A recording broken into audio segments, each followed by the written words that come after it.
Hello, as we say goodbye to August here on Radically Rational and radicallyrational.com. That was so cool. That women's volleyball match at the University of Nebraska played in the football stadium, and they got 92,003 fans to attend, and that is the most people that have ever witnessed a women's sporting event, and I think that's just cool. If you're wondering, the previous record was 91,648. That was set in April of 2022 at a Champions League soccer match in Barcelona. But way to go, Huskers. I thought that was great. All right, if nothing else, I'll give Colts GM Chris Ballard high marks for candor. Ballard summed up what appears to be the unsalvageable relationship between the Colts and running back Jonathan Taylor by saying this, quote, "It sucks for the Colts. It sucks for Jonathan Taylor, and it sucks for our fans." Roger that.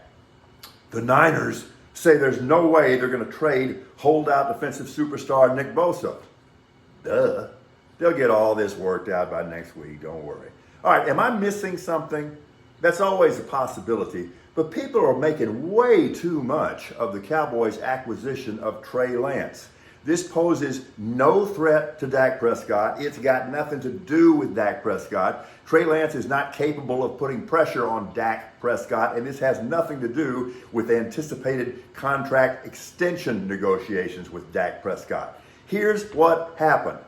A physically talented guy who's still playing on his rookie contract was available at a low price for a fourth-round draft choice. That's as deep as this went. Joe Burrow is back on the Bengals practice field. That's cool. 6 weeks after he strained that calf muscle, he'll be good to go for Cincy's opener against the Browns. 5 straight for the streaking Astros, who completed, I didn't realize this, their first ever sweep at Fenway Park with a 7-4 win over the Red Sox. Houston now just a percentage point behind Seattle in the AL West, and the Rangers, who have led most of the season, now a game back. Stros, of course, are trying to win their 6th division title in the last 7 years. Okay, yeah, I got political differences with him for sure, but there's not going to be any snark from me about Mitch McConnell. That is a sad and serious situation, and I wish him health and peace.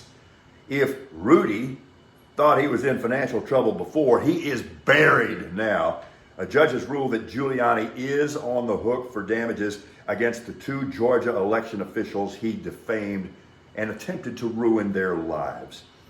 Are you at all surprised by the allegation coming from the New York Attorney General's office that Trump inflated his net worth by up to $2.2 billion in 1 year? I'm not, because Trump is a phony and a liar about just about anything. And that's the conclusion you must reach if you're radically rational. Do want to tell you this, BB and I are going to take a little short break from the daily videos for a few days here, but in the meantime, I will continue to post the blog, both the news blog and the sports blog, at radicallyrational.com. Have a great Thursday. College football tonight.